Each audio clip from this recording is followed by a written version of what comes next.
he admitted that Mr. Chairman, NGCP point of order. Can he cross-examine a fellow? No. He is not, Honorable Mikey, correct. We are now in Congress, in the House of Representatives. Okay, Yes. Mr. Chair, if you don't Yes. want to hear me, I Again, will keep quiet. Kung ayaw niyong marinig ng... Yes, go ahead, I will not please. speak. Please. Chair, we are here to find the truth. Yes, correct. I'm Go here ahead. as a citizen also. Okay, quiet, please. He stated that NGCP is suffering an attack every day. Kung saan-saan. Maraming yung cyber attack. Transmission system, we again emphasize that this is a closed system, disconnected by default from the internet. Sinasabi pa nila na 100% they control the power grid of the Philippines. Yes, sa Ukraine, twice there was an attack, cyber attack sa power grid mismo. 3 days before na power up ulit ng Ukraine. And just recently, United Kingdom, they have 15% the equipment na nari, they remove it for reason of national security po. Ang Amerika, they ban TikTok. Bakit? Because sabi nila, they suspicion lang that is being used to gather data sa Amerika. Ay sayo nga po, nandun na mismo yung system, hardware and software, nari, China. Kalikutin lang nila yung power grid natin. Just imagine, 1 linggo, 2 linggo, 1 buwan wala tayong kuryente. Pag nangyari na po, asan tayo lahat? We'll try to ask our Chinese partners, but definitely, Mr. Chairman, at the moment, personally, I cannot. I do not even know a representative from NARI. Hindi naman pwedeng hindi nyo imbitahan. And they will say, kung hindi kayo mag-appear dito, tigil na namin bayad, kuha na kami ng iba. Hindi niya kaya imbitahin. Eh, meron palang working relationship sila. It's a very shallow reason for those directors, those Chinese, not to tell us here. That's why they're not here, because yesterday was their annual meeting. If they find this really important, they can still buy another ticket. Kapwa Pilipino na gina-justify pa that they're not here. That's so frustrating. Where is our national pride here? Keep hearing all of these things. Now, simply because we have Chinese partners does not make us less patriotic than the others.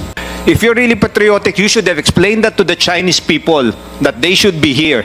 Pambabastos yung ginawa nyo sa amin eh.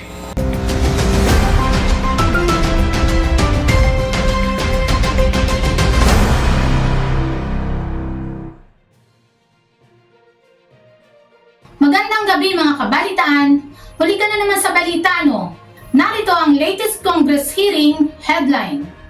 What is nary and kindly correlate their significance to each other. Well, yung SCADA po, thank you po, no? Yung SCADA is the system. Yung po yung, that's generic, yung parang yun yung that is supervisory control and data gathering na ginagawa po nila. No? Yung NARI po, that is the brand of the equipment, hardware, software, na nilagay nung pumasok po ang NGCP. Before that, ang nandun po is GE, tsaka ABB. Bago pa po lahat yan, bago lahat yung mga system na yan, nilagay nila yung NARI. Kaya nung pinag-uusapan natin yung problema ng China, kaya po lumalabas yan, kaya may suspecha tayo. Dahil, kagaya ng explanation ko po, ulitin ko po kanina, ang cellphone natin, to iPhone, this is the hardware. But this is run by a software, iOS. Kayo po ba naniniwala na yung nilalagay nyo dyan, hindi nakikita dun nung gumagawa? Knowing that ang NARI is proprietary. May source code po yan. Kanina sinabi, nasa kanila raw yung source code. Parang yung election po, since mag-election, COMELEC, may source code dyan.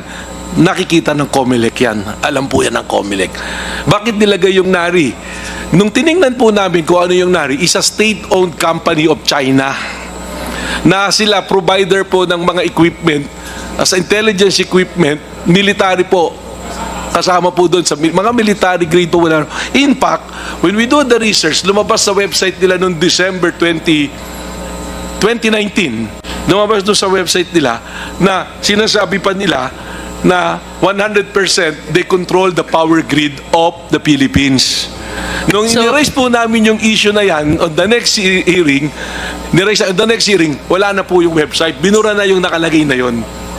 Pero meron po kami noon. In fact, we provided the Senate. I think meron din pong kopya rito dahil nag-hearing din dito. Attorney Matibag, if I may interrupt. Opo. That publication, correct me if I'm wrong, is the same printout that we flashed during the last hearing. That Do is you correct confirm po. that? That is correct. Sa website po, lifted from the website of NARI. So you confirm that from the website of, is it not the State Grid China Corporation's publication and not NARI? NARI publication po yun, and NARI is a state-owned company, the same as State Grid of China, a state-owned company of China. I understand. So NARI is a subsidiary of State Grid China They're Corporation. separate company po. If we are familiar with the ownership sa China, alam nyo, mga state-owned po yan, mga government-owned. Parehas po sila. And when you research doon sa website, noon nga, sa website ng NARI, lumalabas doon, they supply military intelligence, mga equipment na parehas ng ginagamit po sa atin. Ngayon, yung pong data gathering, ang tanong ko nga, anybody can answer po siguro, educate me. Kayo po ba naniniwala yung cellphone nyo, yung mga nakalagay dyan na data, yung mga pinapasok nyo dyan, hindi alam nung gumawa nito? Hindi ba pag nalock nga to, pwede ka nga mag-message, sasabi ka nga ron, mabubuksan mo. For the enlightenment of the Filipino people who are watching us, Attorney Matibag, you mentioned about iOS. Opo. No? So let me borrow your term.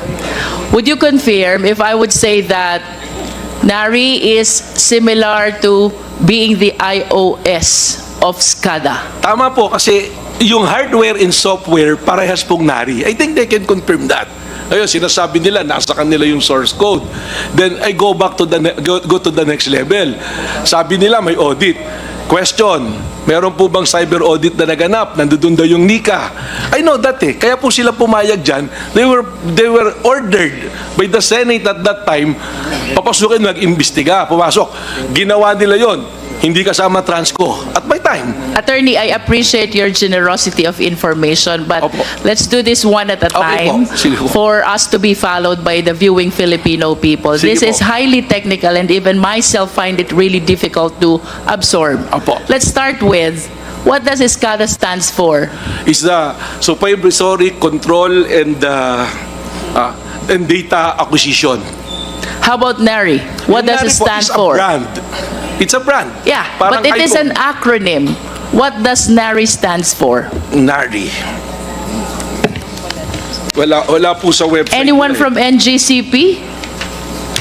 Because according to you, yun. this is an equipment which you are using in the operation of NGCP. Nanjing Automation Research Institute. Did you say Nanjing? Opo. Nanjing Automation Research Institute. Institute. Opo. Okay. Following your statement that NARI is the iOS of SCADA, Opo. would it be correct to say that this system can be controlled remotely, 100% similar po. to my Apple? 100% po, Phone. pwede. Because there was already, may nangyari na po eh, na may nasira noon. It was repaired remotely. From China, hindi po kailangan bumahin ng technician para pumunta rito tayusin pa yung nasira. All Nangyari right. na po yan, 2 beses na. And considering that NARI originated from Nanjing, would it be possible also that somebody from Nanjing will be operating our system SCADA here in the Philippines remote? The one operating is in Nanjing and the hardware is here, the SCADA at NGCP. Very possible po with the technology now. 100% possible po yan. Kasi nangyayari nga po I will cite an example if you will allow me, ma'am. Yes, sa Ukraine, twice there was an attack, cyber attack, sa power grid mismo. Lahat napasok. Ito, hindi po sila pumasok na may baril na pinasok pa yung control center and all. It was hacked. 3 days before na power up ulit ng Ukraine. And to find out, intelligence services noon, they found out na that is prelude already doon sa nangyayari ngayon na gera.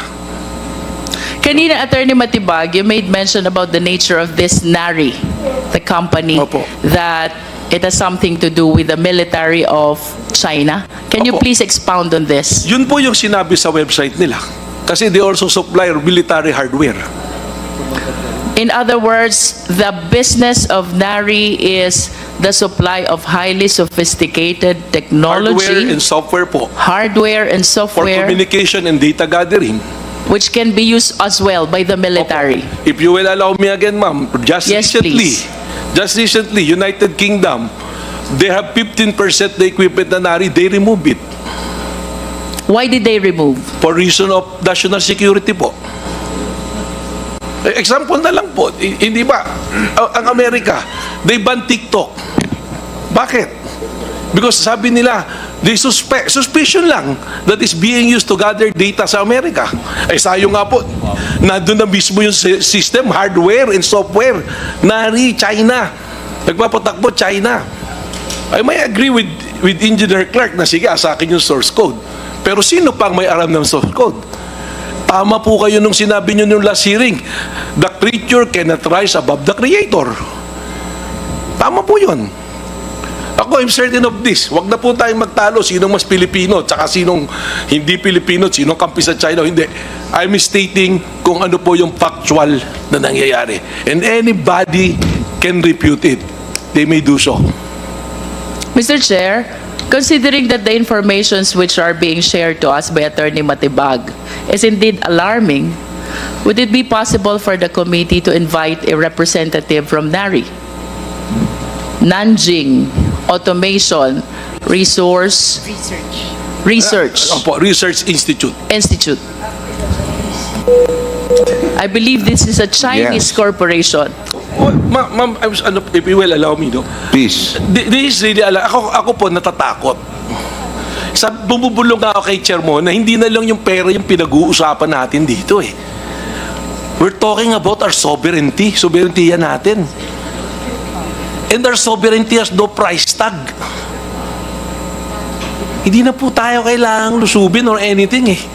Kalikutin lang nila yung power grid natin. Just imagine, anyone who's listening now, and anyone who's saying na wala pupuntahan itong pinag-uusapan natin na to, isipin nyo lang, 1 linggo, 2 linggo, 1 buwan wala tayong kuryente.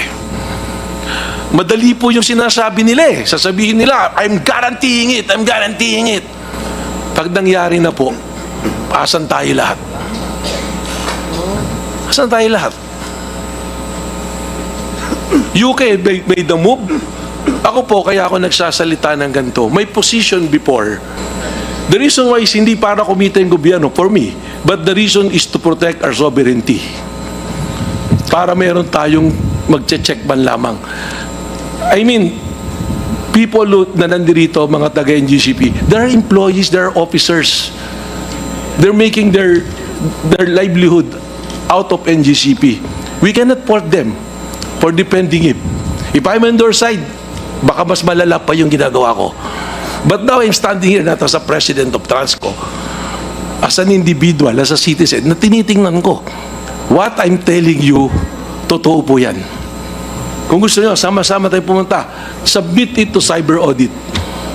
Can we ask NARI to appear before this committee? Can you help us I to believe we answer cannot- some questions that the committee has, even in an executive session?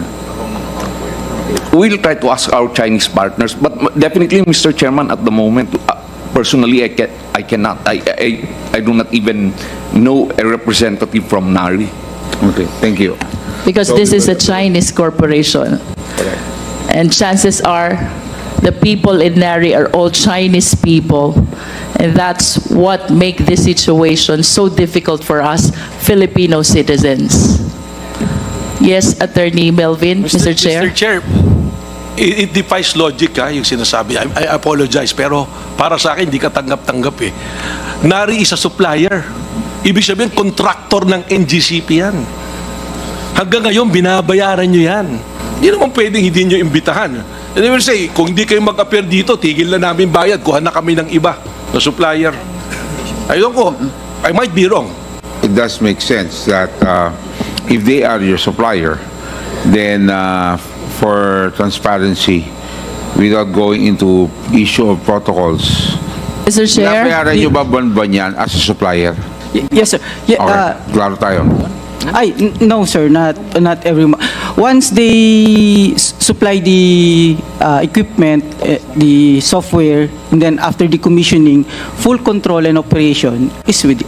How about after sales service? You have, sir, we maintain maintenance service agreement with them. So kung Yun. may problem po, May pupunta so may sila. relationship pa rin kayo.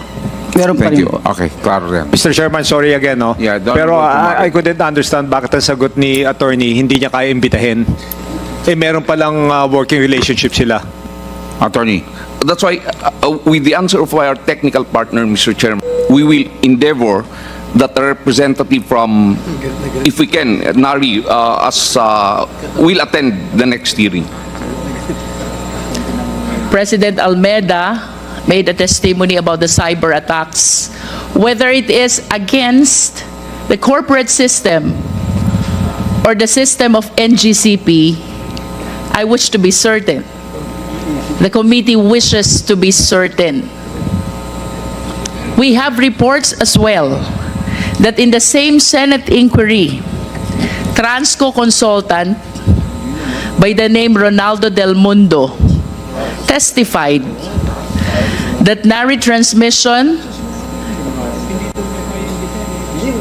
NARI is a transmission control operation of platform system which allows remote access. This is according to consultant Ronaldo Del Mundo of Trasco. And to add, Mr. Chair, in the same Senate inquiry, the same Mr. Del Mundo testified as well that NARI is a computer control na pwedeng mag-switch on, switch off ng circuit breaker ng power plants. Mr. Chair, I wish to believe that the transcript of records, the apprehensions that we are facing right now about having our national grid possibly controlled by foreign national is right before our eyes. Give us the concrete, tangible, apparent, and absolute reason to believe that our transmission grid is under Filipino control and never under the Chinese control. I think if we will review the transcript of that hearing, he admitted that Mr. Chairman, NGCP point of order. Can a fellow resource person ask or I'm not Mr. Chair. comment on the question? Can he cross-examine a fellow? No. He is not, Honorable Mikey, he is not, because I acknowledge him and for him to state his opinion. May I know what happened to that hearing? Well, I was just about to ask trying that question. give something kung ayaw niyong marinig ng... Hindi, sige, go ahead, I will not please. speak. Please. Melvin. Attorney Matibag, pwede ba tapusin na ho Di ba po, natin? Mr. Chair, we are here to find the truth. Yes, correct. I'm Go here ahead. as a citizen also. Okay, proceed. Please proceed. I'm not for China, I'm for Philippines. Okay, go ahead. Witch Okay. hunting here. So what was said? Don't want to witch hunt So here. for We're the, not with One something. specific company. I'm stating a fact. You reviewed the Senate The facts are very clear. I tell you, Order. whatever is stated in the Senate is not here. It's what is stated here. He yes. was under oath when he made that statement. Correct. We are now in Congress, in the House of Representatives. Okay, Yes. Mr. Chair, if you don't Yes. want to hear me, Again, I will keep quiet. like I said, I'm asking you to continue. What was said? Quiet, please. He stated that NGCP is suffering an attack every day. Okay. And Mr. Chair, From may I be where? recognized? From where? Kung saan-saan. Maraming yung cyber attack. Just like to clarify, the statement made was cyber attacks on our IT, our corporate system. Okay. Our corporate system, unlike our operating system, is indeed connected to the internet. And like any other corporate network, it is subject to periodic attempts. However, thankfully, and I am knocking on wood here, we have not had a breach of our IT for our corporate network. As opposed to our operating network, the one that runs the transmission system, we again emphasize that this is a closed system, disconnected by default from the internet. So there are no cyber attacks possible on the operating network, the OT. Yung IT po, ang binanggit ni Mr. Almeida at that time, and just to put into context what he said, we do suffer certain attempts, but we have been able thus far to repel all those attempts, even though there are certain periods, marami talaga siya. Just like I think every Filipinos, ang main concern right now is the security issue. Today, or the last 6 months, 8 months, the landscape is totally different now. As we recall, just a few days ago, the PNP was able to apprehend mga spy machines, mga gadgets, and everything. My question here is, tamang sinabi ni Congressman Rufus, was there a violation? But we're talking about national interest. If I may ask the NGCP, what's the nationality of the assistant CTO? Yes, Mr. Chairman, we have an assistant CTO, Engineer Cesar Sanchez. May his soul rest in peace. He is a Filipino citizen. His body is in Iligan now. He just died last week. But he's a Filipino citizen, Mr. Chairman. Okay, another thing, Mr. Chairman, I noticed it, talagang their main priority to hire the CTO, correct me if I'm wrong, is a Chinese national. Tama po ba?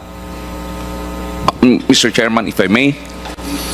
Please proceed. There is no inclination on our part to specifically hire Chinese as our CTO. As mentioned earlier, Honorable Congressman Pumaren, our CTO now is Engineer Rico Vega, who is a Filipino citizen.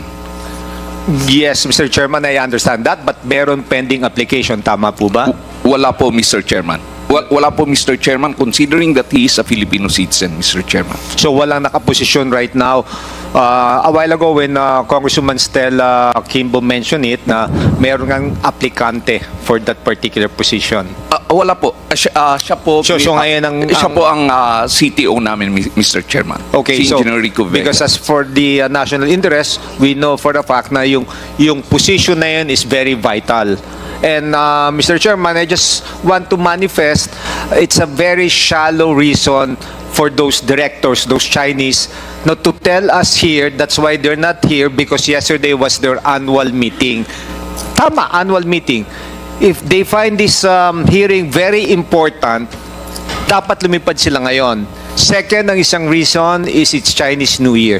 Chinese New Year is January 29. I know there's festival, but here, we're in the Philippines. They're officers of NGCP. Mas priority ba sa kanila ang mag-enjoy sa festival? I don't think so. Tama po ba yun, Mr. Chairman? Maybe we can hear from them. That's a very shallow reason. Festival? Tayo ba, if may work tayo dito, we cannot attend because birthday ko, birthday nito? That's the main concern. How can you show us na this Chinese, yung heart nila sa Filipinos para tumulong? Mr. Chairman, with respect to the question, I believe, Mr. Chairman, that, and I'm pretty sure they purchased their tickets prior to the receipt of today's hearing. So that's why they had to fly to China. As to the concerns being raised by Congressman Pumaren, rest assured we will relay all of those things to our Chinese directors. Mr. Chairman. Thank you very much. And, Mr. Chairman, as requested earlier, notices will still be sent to them for the future hearings. Thank you. Yes, I know that we will invite them. Pero mababaw naman, nakabili ng ticket and everything. If they find this really important, they can still buy another ticket. Ngayon, iba na po ang dynamics, iba na po ang landscape eh. A few days ago, may nahuli tayong Chinese na nag-spy eh. Diba? So, if we can invite also the yung NICA, the one in charge of NICA, or the one assigned to that particular office, para we can hear kung ano po talaga ang what's happening. It's just so frustrating, you know, those Chinese nationals, parang napaka-special for them, hearing ang Rason Festival, nakabili ng ticket. Don't tell me they cannot afford to buy another ticket if they find this really important. Kapwa Pilipino na gina-justify pa that they're not here. That's so frustrating. Where is our national pride here? We would like to assure this body that we are also Filipino citizens. We take our nationality and citizenship very seriously. Nandyan po kami, and we would like to assure the body, as Mr. Henry C. mentioned in his statement, nung pumasok yung grupo po namin dyan, nandyan na yan. Nandyan na yung mga Chinese. They were part of the bidders. Partners po sila ng MOG more. Now, Mr. Chairman, we would because I keep hearing all of these things, na simply because we have Chinese partners does not make us less patriotic than the others. We would want to assure everybody that we are there, we are guarding the national interest, and it is part of our commitment in our concession agreement and our franchise. The interest of the Philippines will always prevail. Thank you, Mr. Chairman. Thank you very much, Mr. Chairman, if I may Yes. comment on that statement. Please. You know, You still have the floor. His statement is music to my ears, na talagang patriotic, everything. Pero ang point ko dito, kung talagang may national concern siya dito, ano ba naman, kahit inabot na nila yung Chinese nationals, ano ba naman explain nila that you have to attend that hearing? It's important. It's just a one-day hearing. You can fly back again to China and enjoy those festivals. That's my main concern. Kung talagang sinasabi mong may national pride kayo, may patriotic kayo, in-explain nyo fully to those Chinese that they should be here. Hindi naman na January 20 pa yung talagang holiday ng Chinese eh. Thank you very Thank much. you. So, Noted. wag tayong magsalita ng very patriotic tayo and everything. If you're really patriotic, you should have explained that to the Chinese people that they should be here. Pambabastos yung ginawa nyo sa amin eh.